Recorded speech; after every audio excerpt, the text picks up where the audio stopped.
బస్తీ దవాఖానాలో ఉన్న వైద్య సేవలను బోధన్ పట్టణ ప్రజలు సద్వినియోగం చేసుకోవాలని రాష్ట్ర ప్రభుత్వ సలహాదారు సుదర్శన్ రెడ్డి సూచించారు. తెలంగాణ రాష్ట్ర ప్రభుత్వ సలహాదారు బోధన్ ఎమ్మెల్యే పి సుదర్శన్ రెడ్డి బోధన్ పట్టణం చావిడి వార్డు నంబర్ 32లో ఏర్పాటు చేసిన బస్తీ దవాఖానాను ప్రారంభించారు. ఈ కార్యక్రమానికి నిజామాబాద్ జిల్లా కలెక్టర్ ఇలా త్రిపాఠి, బోధన్ సబ్ కలెక్టర్, జిల్లా వైద్య ఆరోగ్య శాఖ అధికారి నిజామాబాద్ తదితర వైద్య ఆరోగ్య శాఖ అధికారులు హాజరయ్యారు.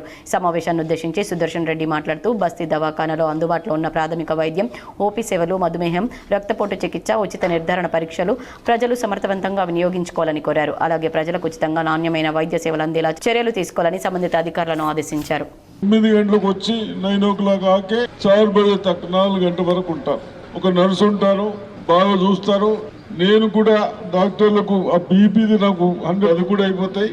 ఒకటి 10 సంవత్సరాలు ఏదైనా నిర్లక్ష్యం చేసిండ్రో మనం పట్టించుకోలేదో దాన్ని ఒకటి మేము అన్ని చేసుకుంటూ వస్తూ ఉన్నాం.